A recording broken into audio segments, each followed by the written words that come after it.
2010, Apple launches its iPad, and Samsung launched a Galaxy Tab to compete with that directly. So everything after 2010 is what we're looking at now, and it's just improvements of the various features and capabilities of the system. So we're looking at some of the old mobile devices. So this was indeed a mobile device. Has anyone here ever used any of these devices?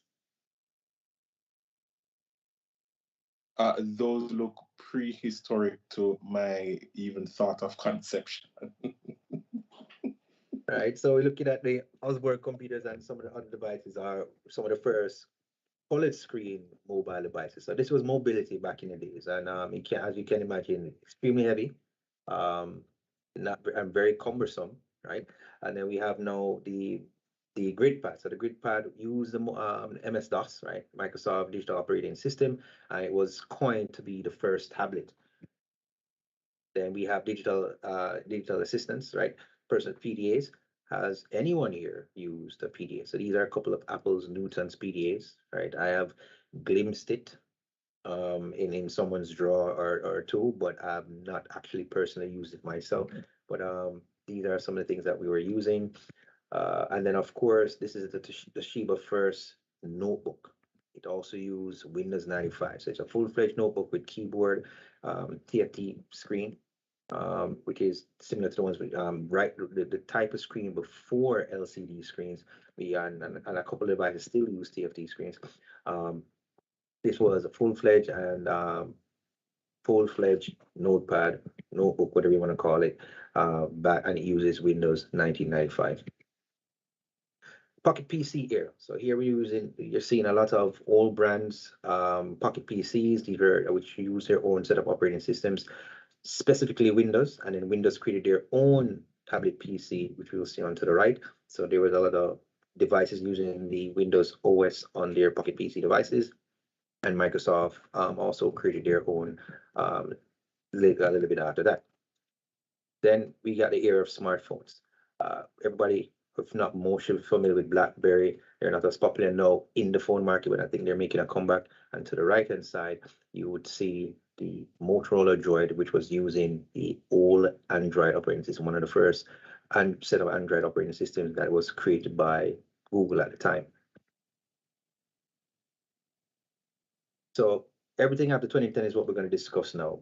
Mobile devices, types of mobile devices. We are using laptop, notebook, tablets, smartphones, right? And in some cases, any device that has a computer system that is mobile that you can um, operate on the go would count as a mobile device. Different from IoT and other handheld devices, which you can't necessarily operate but serve as a single function. But for the most part, once you can add and remove software to it, you pretty much can call it a mobile device in this context. Top mobile device, and we're going to narrow it down to what we're using now. So we do, outside of the laptops, the most common and the latest, most modern mobile operating systems would be the iOS, the Android, right? Windows 7 or Windows Phone systems, even though they kind of throw it out now, but some people might still have it. And of course, the BlackBerry. We're not going to include stuff like Symbian, which were not a part of the smartphone operating system, but Siemens and so forth. And Nokia also used the Symbian platform, and they pretty much operated the phone. Use cases. Where is work? Anyone here I want to answer for post-COVID, where is work? And pre-COVID, where is work? Starting with pre-COVID, where is work? Or where was work pre-COVID? Well, certainly work would have been anywhere the physical address of your employer is, that official site in your office. Sense, great answer. And then where's work now? Post-COVID, post 2020, March 2020. Yes, post March 2020. In in most instances, it is anywhere with a safe and reliable internet connection. Another great answer. So of course you can work from anywhere. Safe and reliable internet connection is key, but you don't necessarily need the internet to work. You can do stuff there as well. But in most cases, and I have to agree, anywhere with a safe, reliable internet connection where you can be productive is work. So you can work anywhere. So from your home personal office to a physical office, all the way to the beach, anywhere you can work from is the most common use cases for mobile devices, to include your phones. You can be on the bus, you can be in your vehicle, any other vehicle, you could be on the plane. Anywhere you can work from, you can be productive in regards to what you're being paid to do, or you're paying for, would count as work from anywhere. Then we have bring your own device. What do we call BYOD? What is bring your own device? So it's going to be a conversation, guys. So So I guess as the name suggests, it is to take your own device, and in the context of work, it is your own personal laptops, tablets, phones that you take within the context of work. It's my safe bet. as a saver, but would it also include the policies? Because I can't just come into work and just use my personal device like that just to do work, or you shouldn't. They should also include the policies around that. So the policy around you being able to physically take your personal device that the company has no control or ownership or visibility of into the network, into the environment, and access the various types of resources. So there should also be the policies around that to ensure that it's safe. Because again, um, there are limitations around what the company is able to do from a personal device perspective. And in the event that something does happen, we need to have policies around where the demark in responsibility lies, right? And who and why and how and what is repercussions of not operating within a safe manner. So the company should also be protecting themselves as well, making sure there is the necessary steps to protect the environment and protect the company assets in the event that something should happen because of BYOD device. But also we should be thinking of how we should be operating in a safe manner inside the workplace. So it's not just the physical device bringing it into the place. There also should be policies, procedures, and the technology is built in to ensure that it's safe. So there, as you can tell, there would be advantages and disadvantages, and these are just some, but these are just here to get you thinking. So if we're looking at advantages, it doesn't cost the company any more money if you're allowing to use your personal device. That's one of the main things, and I think saving the company money is one of the major we just say MOs of any CFO or any financial person in the environment, the auditors, you name it, they want to save the company money and use less money for more. And the main disadvantages for me from a security perspective, as well, most of the time is just simply loss of data, the lack of visibility, lack of control. I don't know what you're doing when you're not at work with your system. I have no, what type of protection do you have on your system? So those are the main disadvantages I can see, but these are some others that just to get you thinking about how you should be operating from a BYOD perspective. Which brings us to the threats. Top threats. So again, we can think of some smaller ones or a bit more, but the main set of threats we'll be looking at is theft. Huge thing. Theft, social engineering, which is a huge thing nowadays. I'm seeing where people are being sent all manners of evil, and they're divulging personal information and getting their banking information out there and being robbed, right? Hacking, right? And that would also include malicious code and unsecure applications as part of that. And a huge thing, unpatched operating system and applications. Another pet peeve of mine, unsecure Wi-Fi. Right, so let's go deep dive into it. Theft. This is a huge thing. Protecting the physical device itself from physical removal, unwanted removal from your person. It's a huge thing. The information on it is important, and they should also have other mechanisms around it. But as much as possible, you want to keep your devices physically away from prying eyes and unwanted relocation, for want of a better word.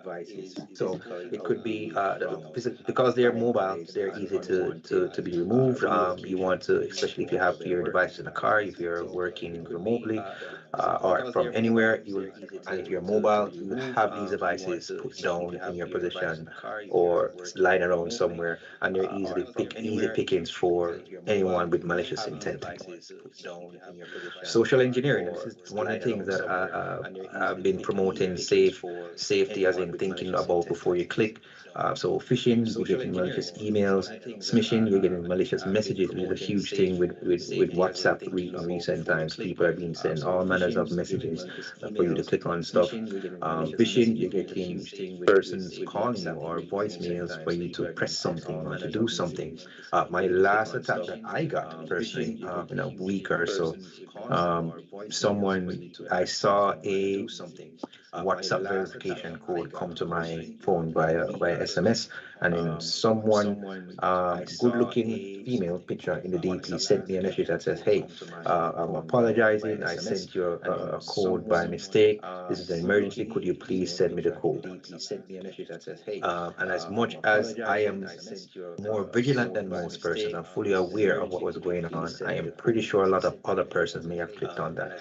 And I also had another colleague that told me his entire company got that same type of attack. So that was some form of phishing or smishing campaign, social engineering campaign led by God knows who, sent out to anyone. And I guess, if he sends 100 persons, probably two, three, or even 10 persons may have clicked on it, knowing or unknowingly, and compromise themselves. So we need to be thinking about, we think before we click, verify what we're doing before we make any other move. And if you're unsure, use your gut feel. So next thing is impersonation, and it can come in many forms. Before you move on, Dean, it's interesting that you bring up the smishing topic and the verification code message. I would have heard of it. Fortunately, I have not experienced it personally. But my question is the threat in clicking the actual any link through that code verification thing, or is it touching base with you. uh, or is it a case where you accidentally send the code and lose access to your accounts, whatever accounts they may be getting? Because my assumption is that they're trying to get into an account of yours, Facebook, a bank account, something, and that is that two-factor authentication setup that might be there. So is it the threat of actually sending the code or clicking whatever may come to retrieve the code? Um, so in my case, or in the case of two-factor, if you are not the person trying to change access to any of your accounts and a code comes to you for verification, I would not click or send anyone that code, because it's not me that's doing it. That's the first thing. If it's sending to your email, as long as it's not you, as long as you know it's not you, you don't click on anything. And there are various levels of stuff that could happen if you click it. But we'll discuss malware, I think, in my next slide, and a different version of malware. But in this case, they're trying to take over your account, or take or gain access to your account. And from that, now they can start launching their own social engineering attack against your colleagues. So if I got compromised and you saw a message coming from me, and we are colleagues, friends, and so forth, and I sent you a message, you would most likely, it's very high possibility that you would click or look at it. I have gotten emails, and I've gotten messages from friends like say, "Hey," like say on social media, "Hey, look who died." And I'm like, why would you send me a link to who died? You just tell me who dead, man.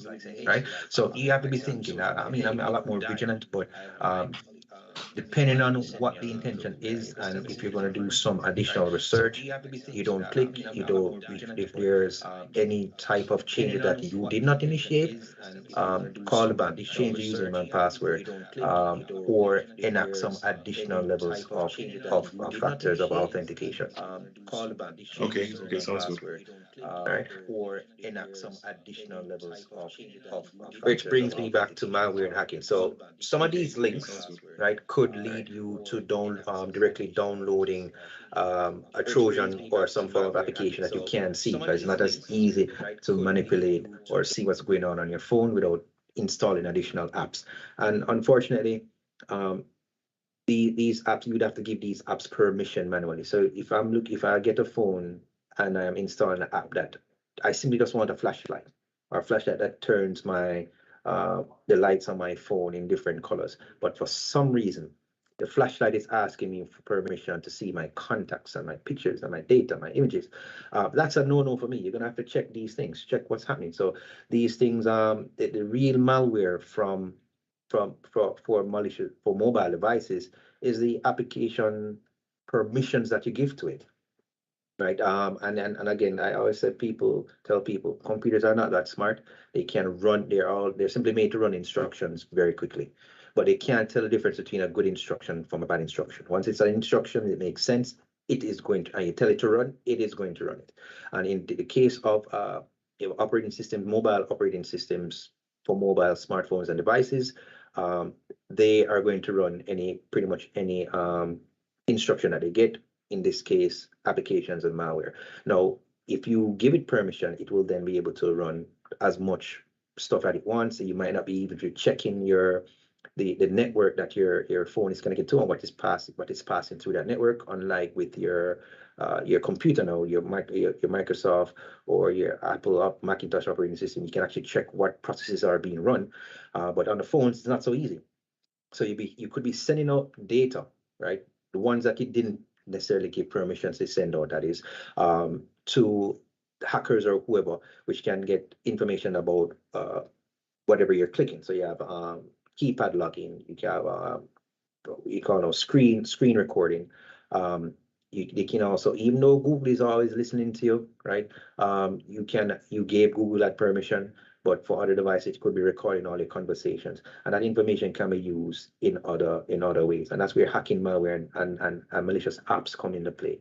As for me, either hacking is being done by the malware or application directly or indirectly, or vice versa. You could install a malware that causes someone to be able to hack you, and the most common would be Trojans, right? Unsecure Wi-Fi is a huge pet peeve, huge pet peeve.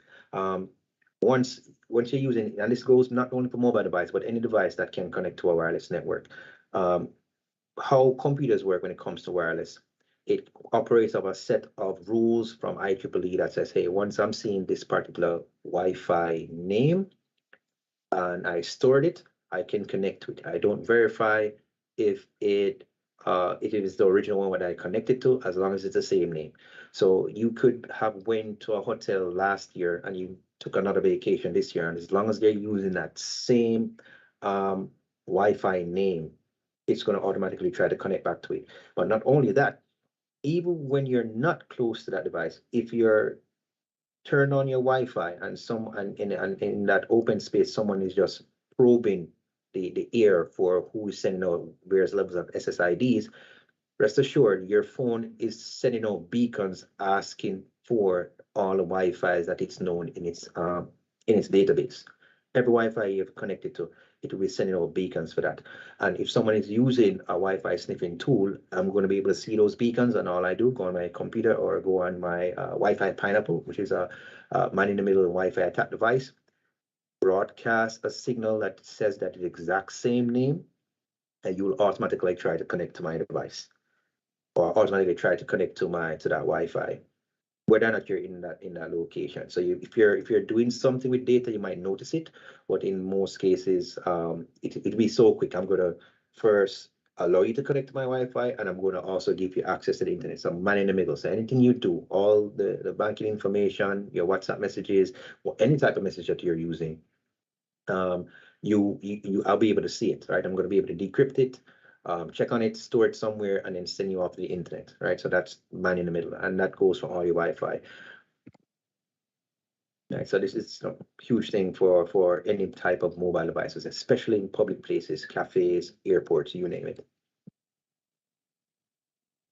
Unpatched operating systems. Now, the thing about mobile device operating system upgrades and updates, they don't usually have a frequent update, like Patch Tuesday for Microsoft. They don't usually have frequent updates. They'll update every couple of months. So they don't do an immediate. They usually don't do an immediate broadcast of updates if there's a vulnerability or something like that.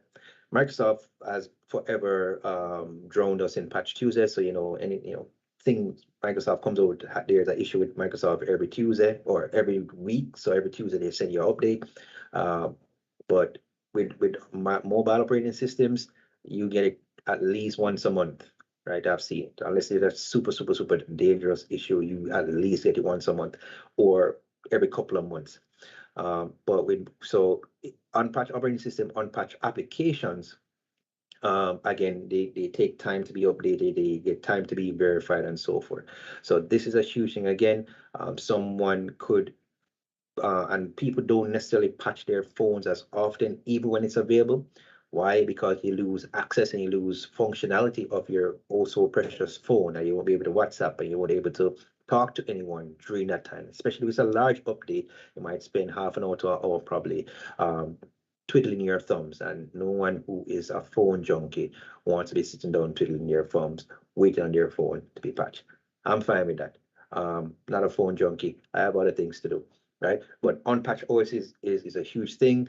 In most cases, the Americas, Ukraine, and those European and first world countries are targeted mostly, but we are not exonerated. We are not, we are lucky enough to be not as popular as described to be a developing country, but we don't get attacked as much from the operating system perspective, from what I'm seeing. But definitely European countries and the first world countries get a lot. But patch your phone, guys, right? Patch up all applications, patch your phones as often as you can. So let's jump into the meat of the matter.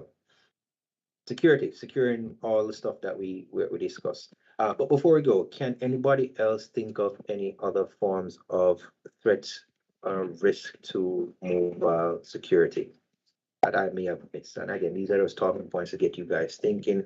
You guys might have different types of issues and threats associated with mobile security or your mobile devices, like data, like loss of data, right? Stuff like that. Can anybody else think of anything else when it comes to mobile device threats?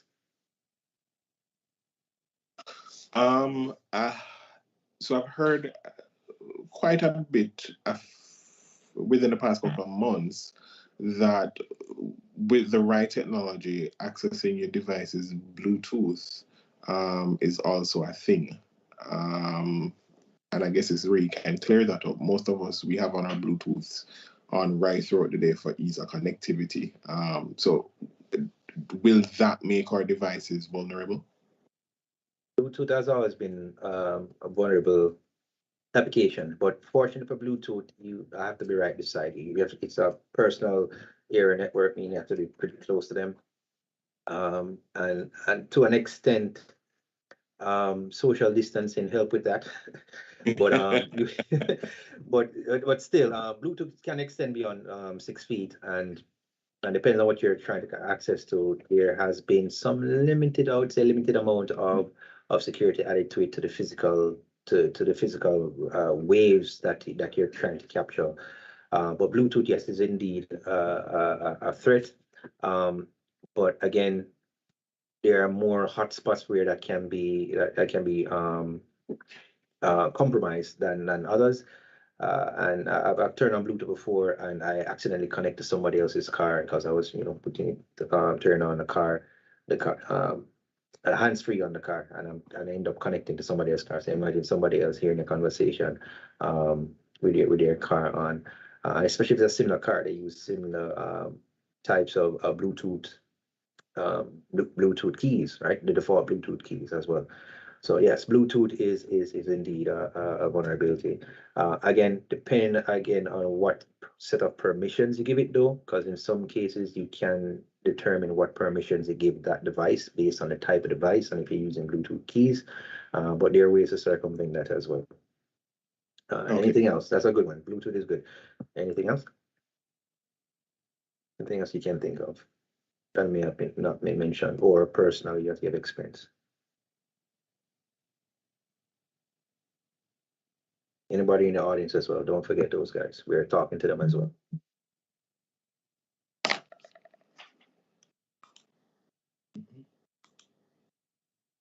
10 seconds.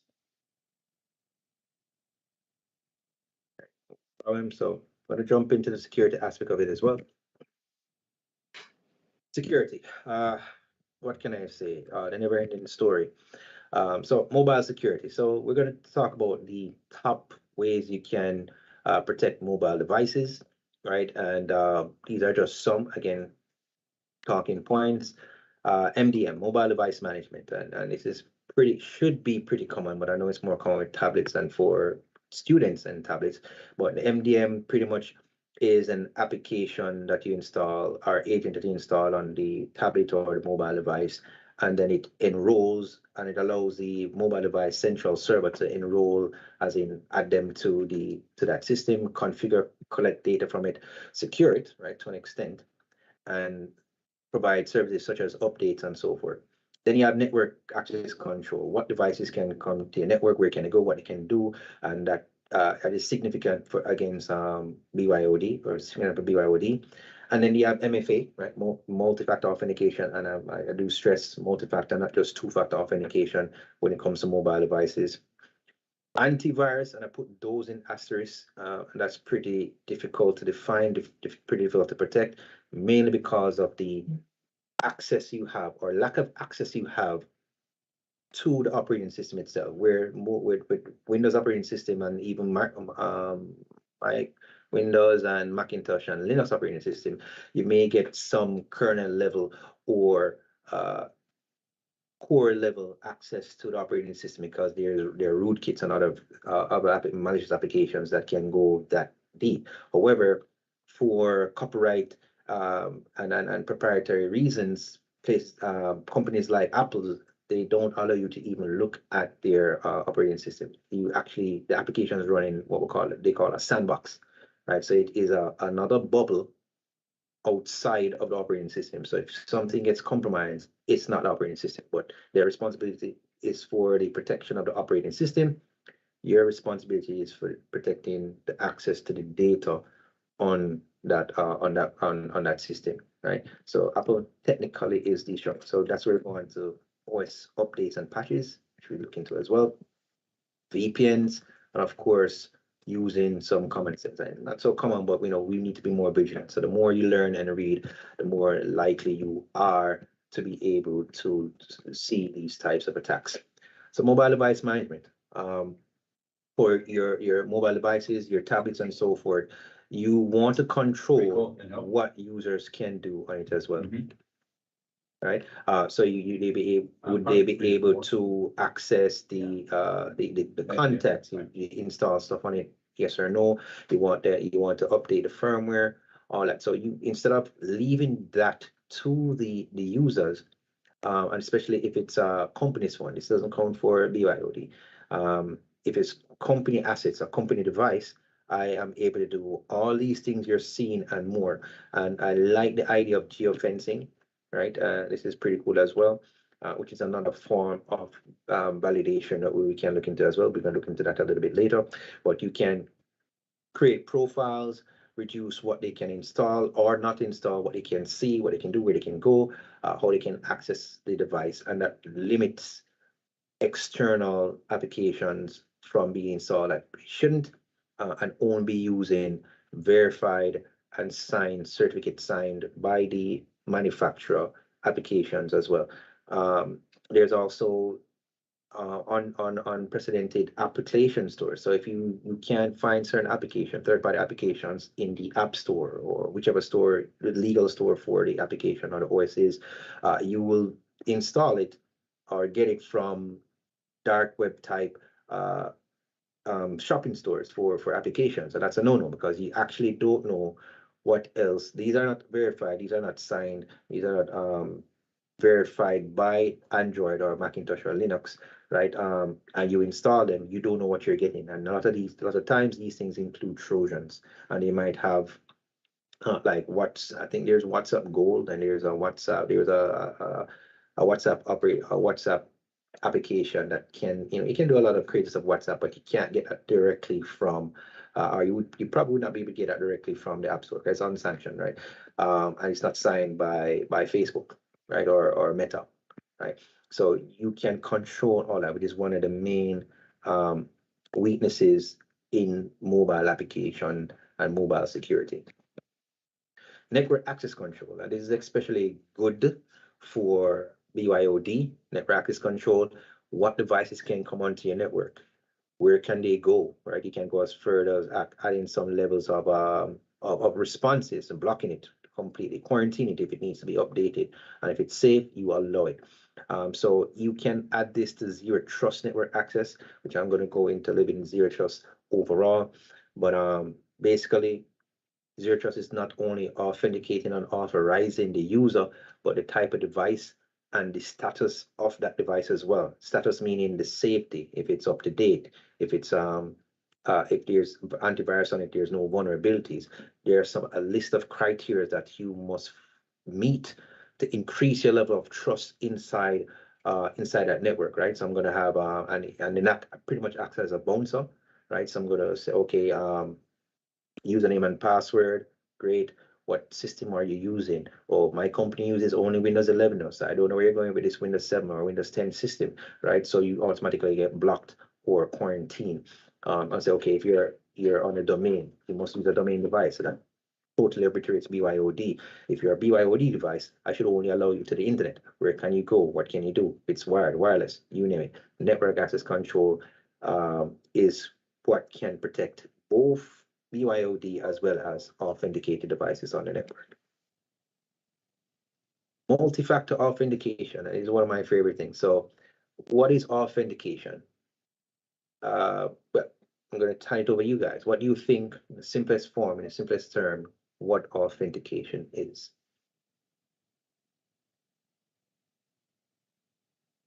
Anyone? What's authentication?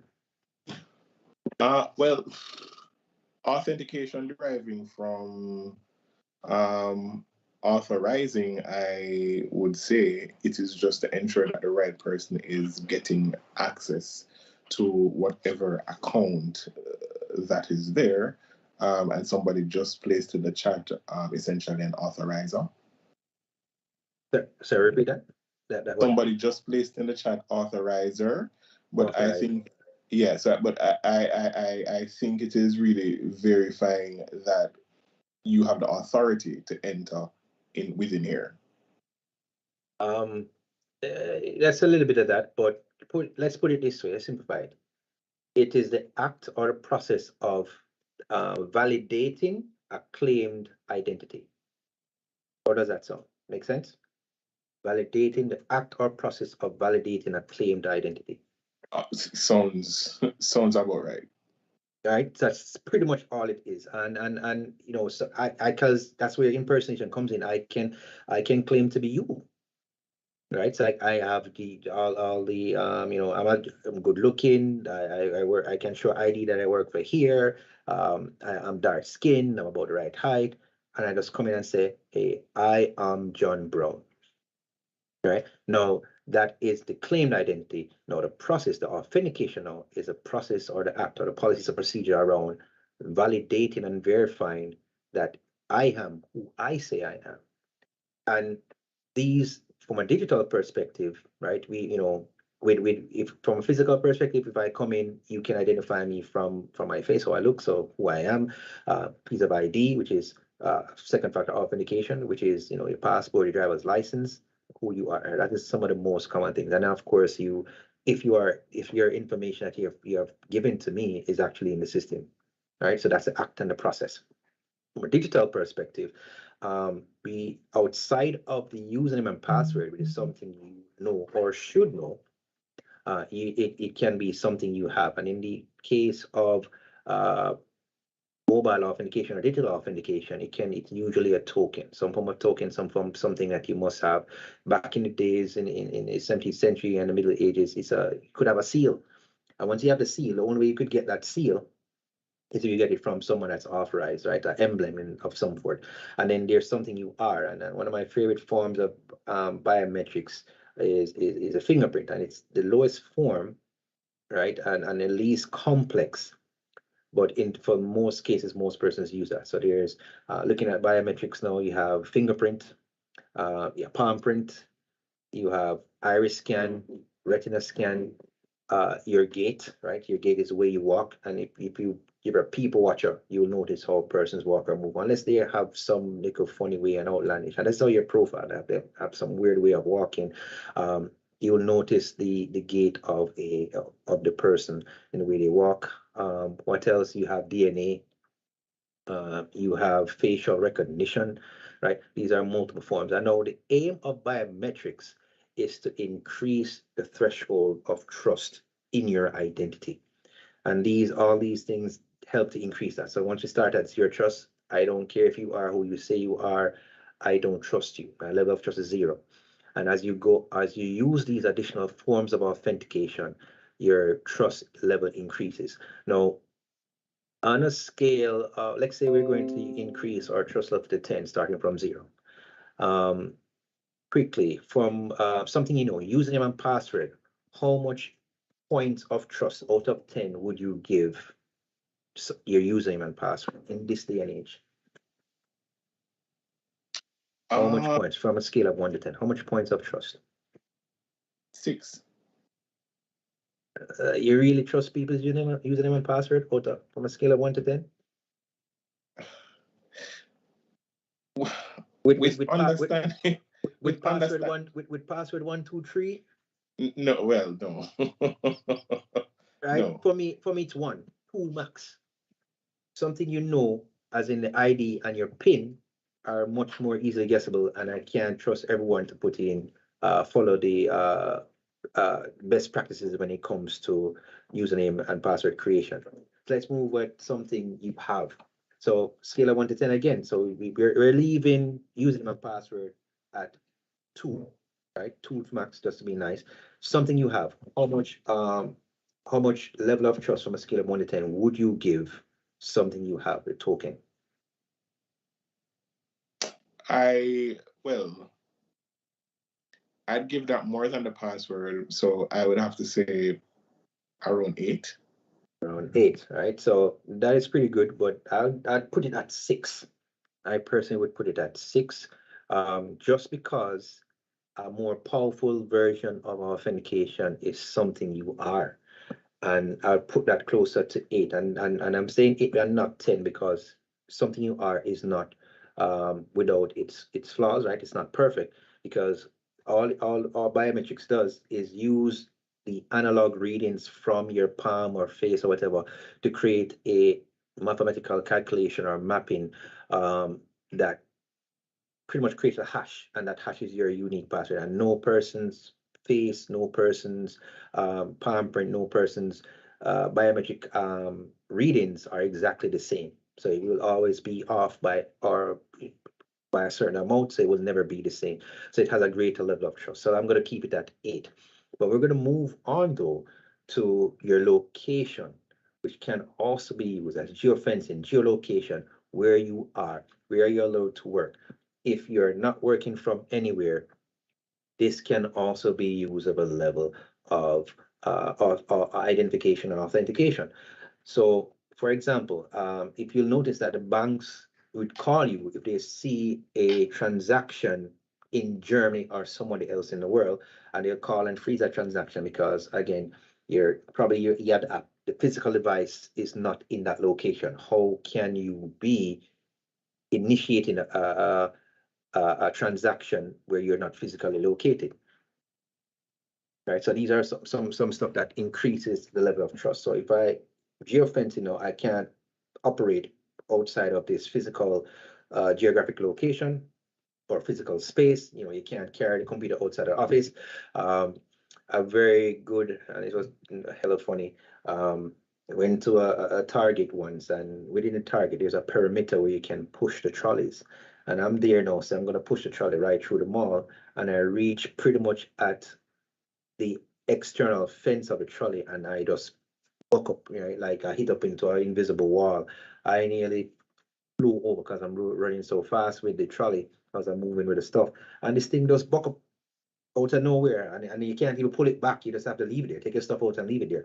That is geofencing, and this thing looks like a normal trolley, like what you see at Megamart, right? So you go through that sliding door at Megamart, and it just buck right? It literally hit up into an invisible wall right then and there. So geolocation, geofencing is another level of authentication that can be used in conjunction with this as well.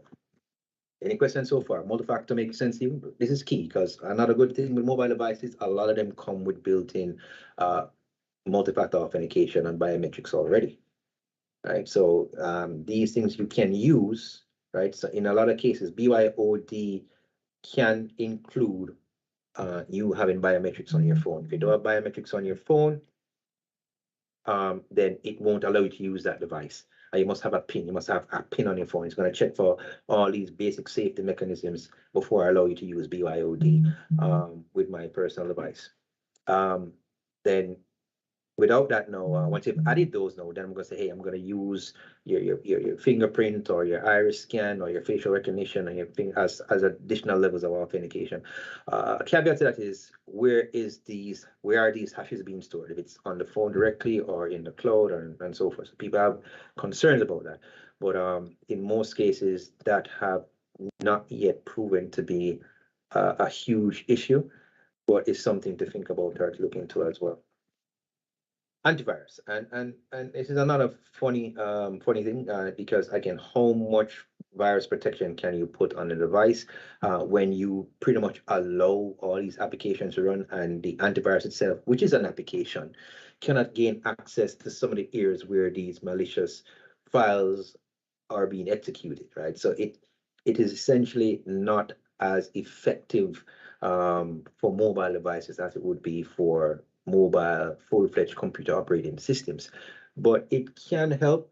But again, something that's up to you. And again, these things are applications that are run in sandboxes and they cannot access certain or you may not be able to give them certain levels of intimate access to various parts of your phone, right? So unless you have one of the phones and operating system that you can root, right, where you can break some of the code chains that block you from gaining access to the operating system. In that case, you may be able to mess around with it a little bit, but you may lose some functionality and various levels of access.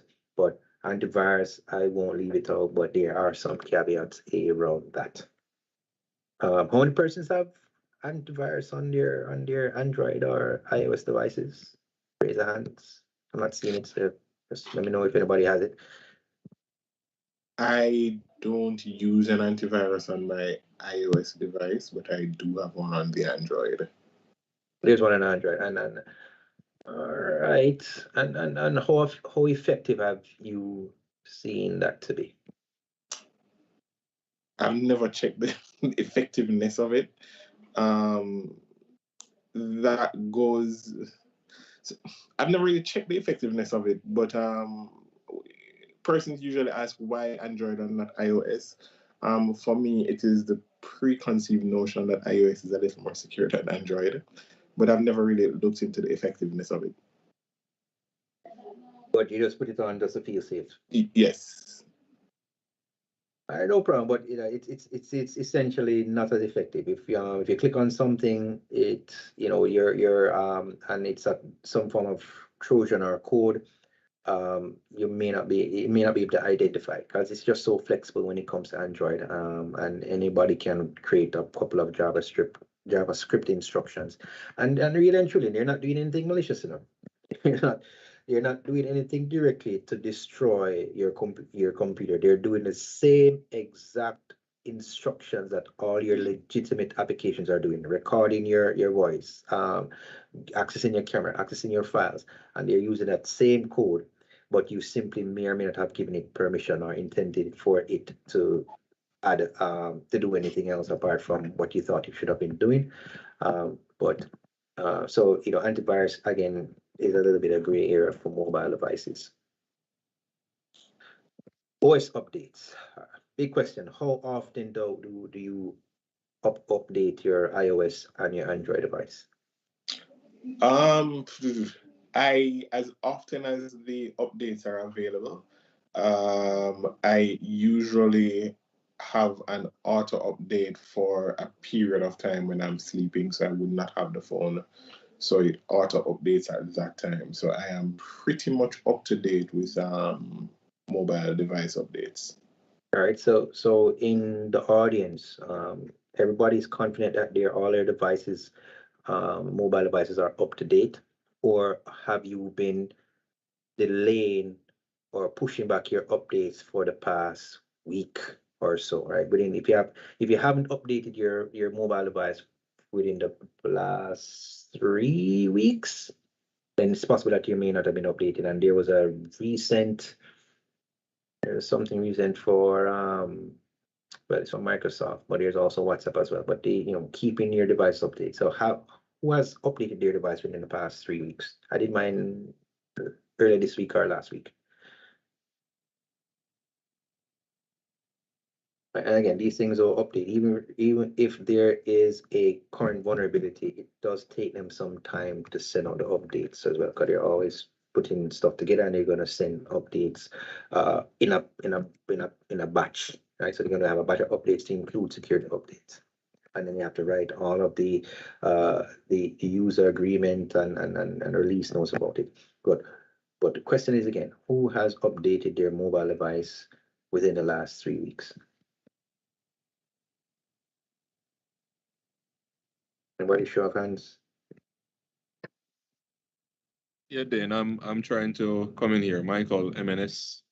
Good afternoon, everybody. I set mine to auto update, like Chad, and I think we should probably use this platform to encourage people to do the same and not to delay the updates, because sometimes they have critical security patches that increase our security. But I can't remember the last time I actually saw an update on mine, but I just checked and it's up to date and it's set to automatically update. Awesome. So depending on the device you have, there may be different platforms might have delays in theirs, but definitely Samsung is usually one of the first persons to get your updates, because again, they're the most popular Android device, so Google loves them. However, everybody else, they might get a little bit slower, but you need to be, make sure that your devices are up to date for, of course, various reasons. There is one person in the chat that is sharing that updates don't happen frequently due to the fear of a compromise in performance.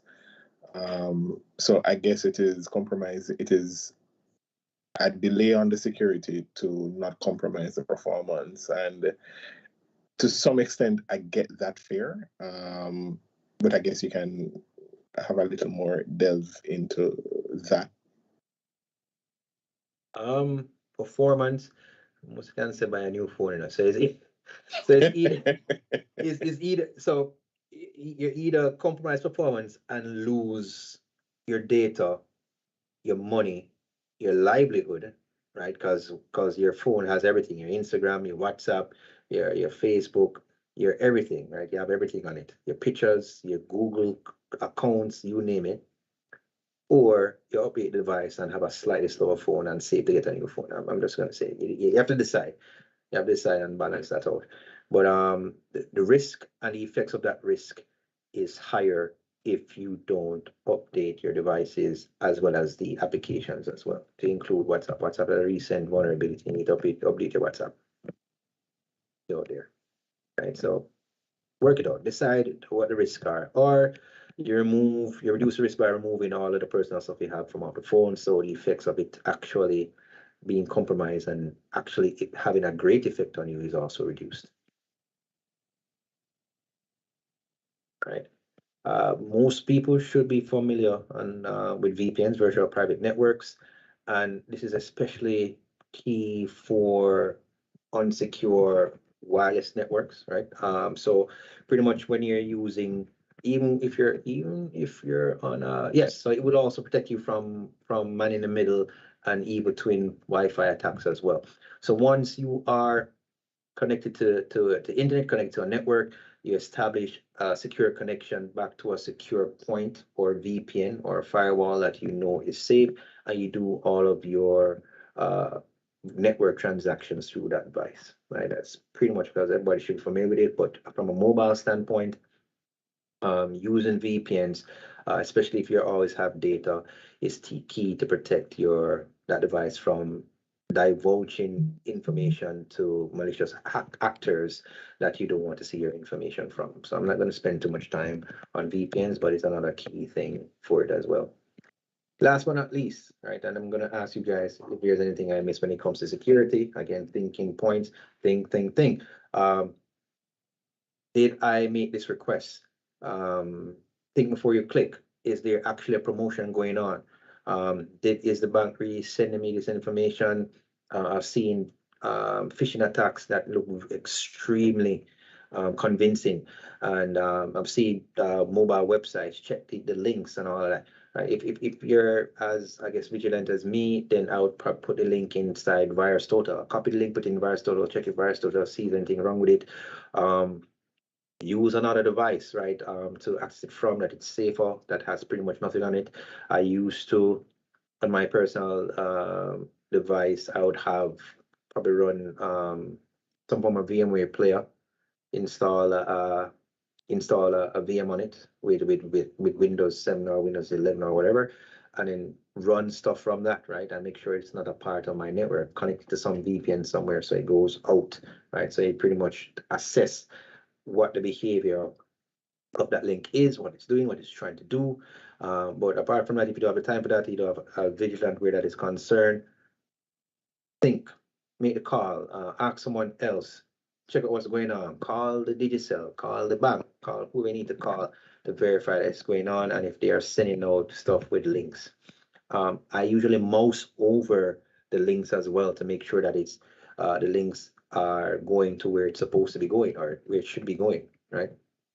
These are, you just don't think before you click, and this is something that the CERT and the MNS and all other cybersecurity guys have been pushing for some time now. Think before you click, operating safely on the internet, and not reducing the risk of you being compromised, right? So what we have essentially done is pretty much create everybody is familiar with the concept of a host and the cost of a host, and we don't put in only one level of defense inside of any host, and indeed we are going to put in various levels of defense inside of your mobile application and mobile security to include policies, procedures, applications, and technologies.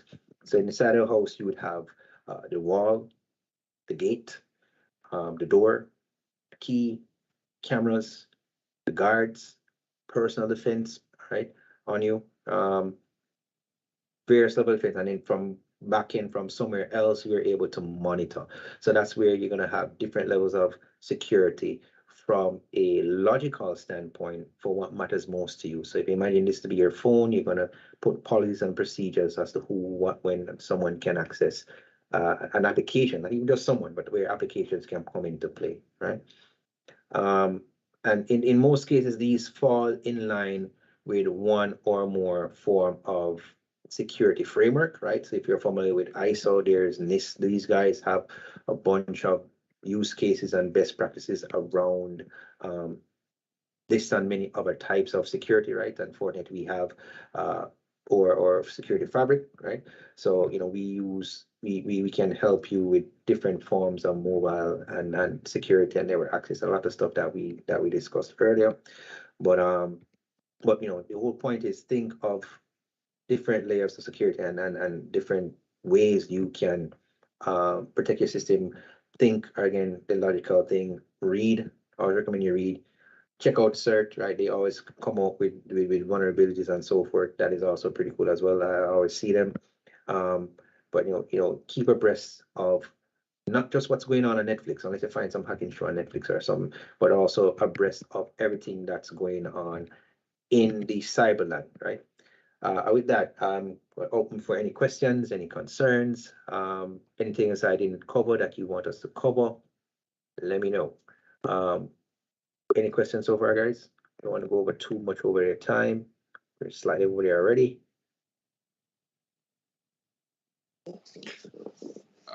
I will ask a question that I believe more non-technical persons ask. how can persons check to see if there are any additional persons lurking around on their systems? And this goes more for the laptop users. Is there any way to do any of those self-checks to ensure that nobody has access outside of the Well, user? that's a great question. So unless you're a techie and willing to do the research and look out for it, if you're not familiar with the technology, you might end up downloading. Like if you Google it and you're not familiar with what's going on, you might end up compromising yourself unintentionally by installing these apps. What we try to do is to reduce, I recommend reducing the effects by implementing some of these stuff that we discussed. But if you really want to find if someone's having, I would recommend either do the research or get the professionals to do some checks for you, because it can get really deep, right? So it's difficult to determine who is on your network without some level of knowledge of how network works and what to look out for, right? And you might end up blocking something legitimate as well, right? So it is more of self-defense rather than going out looking for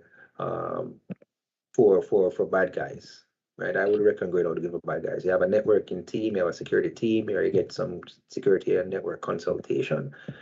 That would be the best option, right? There, if it's for your home while you're on the road, put in VPN, put in to keep your OS up to date. Use multi-factor authentication. These things reduce anyone from being able to access your network and devices unauthorized. Apart from that, you know, you're not the cyber police. Leave that to the CERT. Leave that to the CERT. Awesome. Is there any other questions that our audience would like to ask?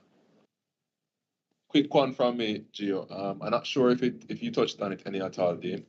But I wanted to ask for persons who have their corporate emails on their cell phone devices. Do you have any particular tips that you want to share on this platform that can help them to be a little bit more mindful of the security concerns?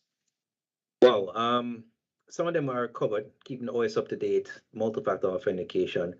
And again, I'd like to say think, so it really depends. So if your company allows you to have bring your own device, then that's a little more dangerous. But if you're using a company asset, then they should have MDM and other mechanisms in place that allow you to safely access your email. So you should not be able to download or install anything that shouldn't be on it. But from a BYOD perspective, I would say one, multi-factor authentication, and two, up-to-date OS VPNs. Those are the key ones to be honest. It's very difficult outside of that. You would don't automatically download certain images. Again, that saves data, but also saves you from installing and operating something that you shouldn't.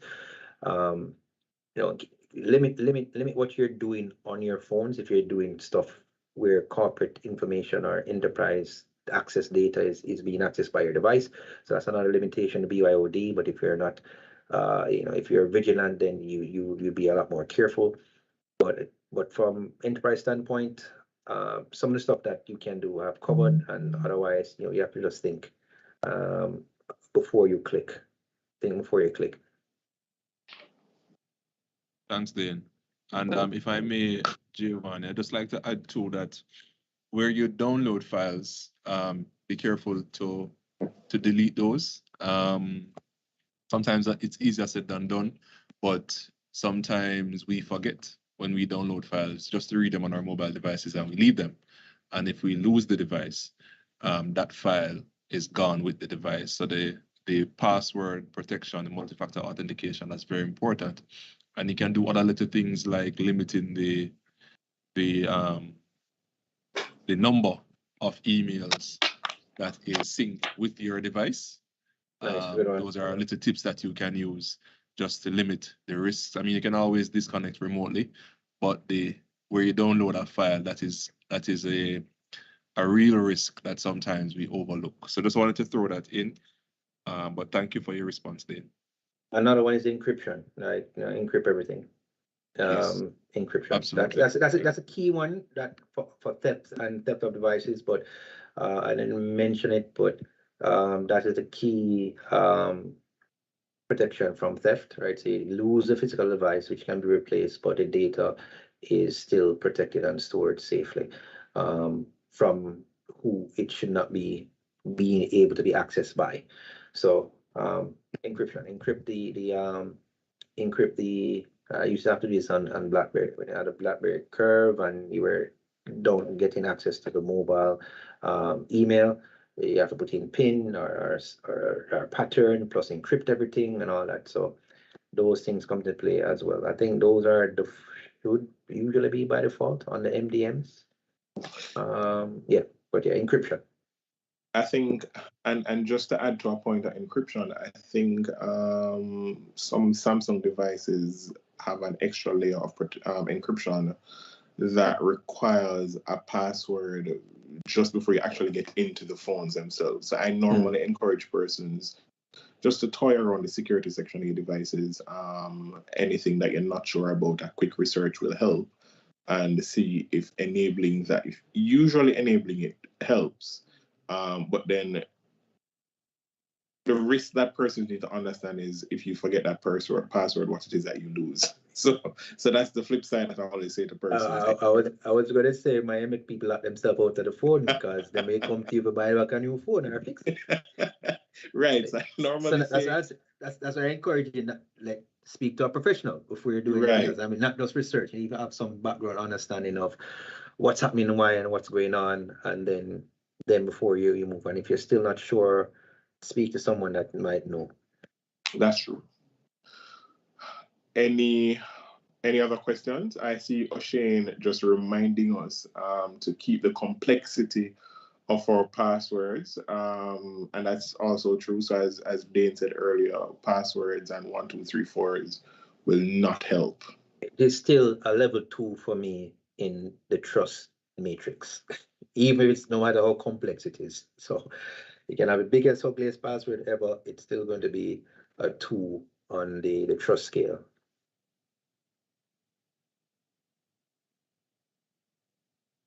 Go ahead.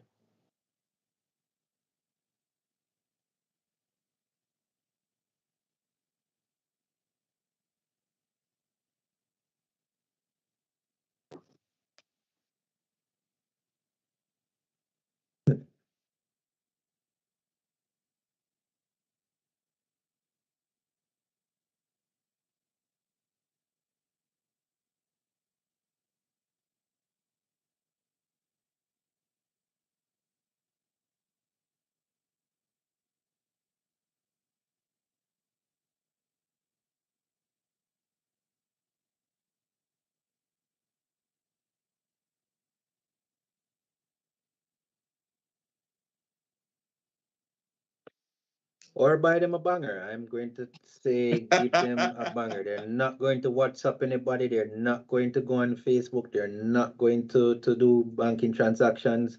They're going to go inside with them bank book. I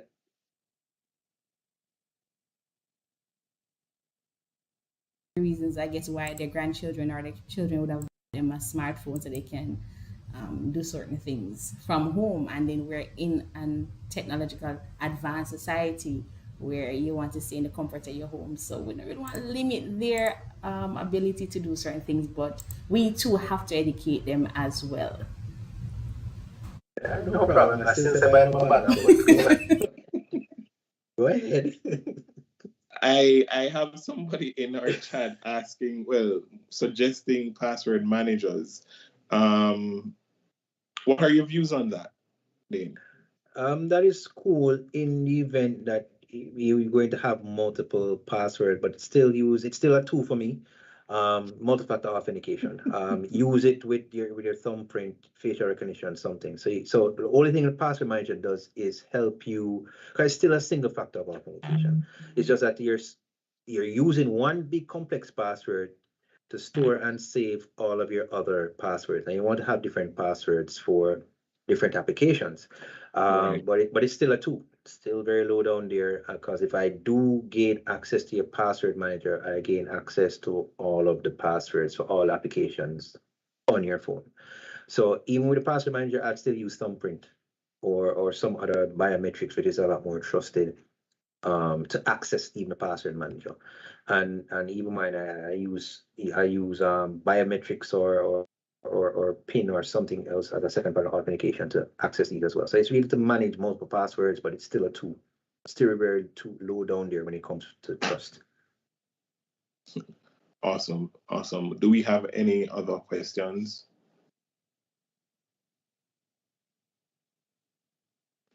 Not a question, but a comment to follow up on the point that was made with respect to senior citizens.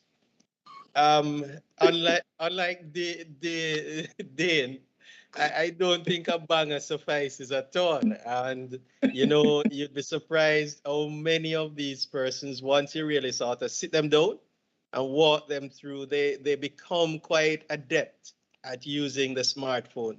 And one thing that Jacert will be doing going forward is working with the Senior Citizens Association of Jamaica to really sort of put together a couple of sessions to work with these persons to see what really sort of works for them that we can assist with, and to encourage the younger people in the family or the household or in the place where they are domiciled to just assist them. And, you know, I take the point about password managers being a tool, but what it can help them to do is to generate that complex password while securing the password manager with a biometric feature that allows them to sort of not just put in the name of the dog or the cat, but be able to get that sort of security going for them. So that's one of the things I wanted to comment on. Thank you very much. I was joking. There are some sharp senior citizens and that are able to use that as well. But I would say, um, just like with security, I try to reduce the complexity for the end user. So let's say I would definitely make them use biometrics, right? I'm pretty sure they can move their finger rather than trying to recall a password, especially a complex one. Lead them to biometric, lead them with the iris. The iris, your fingers might get wrinkly and old and you might have extra lines in your fingerprint. So I'd say use the iris or, facial recognition until them start changing some significant features or something. But and then there's a pin, so you must have some backup there. Even with biometrics, there must be some backup. But simplify as much as possible the complexities. Let there even I would go as far as say let there just be one icon on the screen. I would just remove everything except for the icons they absolutely need. I had to do that with my granddad. You touch this green one to WhatsApp, you touch this one, it look like a phone. This one look like phone. Yeah, touch that when you want me to call them and make sure you have uh, as big numbers as possible, like stuff like that to help them along. So you try to minimize any crowding and all that. So I'm right there with you when these are things you can do to help your senior citizens with with using technology. Right. Awesome. Do we have any other comments, questions?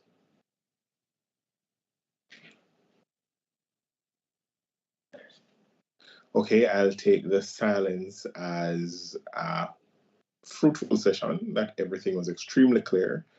Let me say thank you on behalf of JASERT, MSET, and Ministry of National Security. Thank you, Dane, for taking the time out to offer this presentation. I know that it was fruitful based on comments that we have seen in the chat so far. So thanks again to Dane and Fortunate for making the time out to be here. And thank you to you, our listeners, for taking time out of your day to join us and edify yourself with some new information on security. And I encourage you, don't be afraid to secure your devices. And as Dane has said, anything security-wise that you're not sure about, feel free to reach out to a willing expert and give them an ear and see what it is that they're doing. And remember, something that we have learned from yesterday, security is your responsibility. So thank you again, guys. Have yourselves a wonderful day, and we will have you in our next scheduled session. Have yourselves a wonderful day. All right, thanks again, guys. Have a good one. Thanks again for having me. Awesome. Oh, there's a yoga. Okay.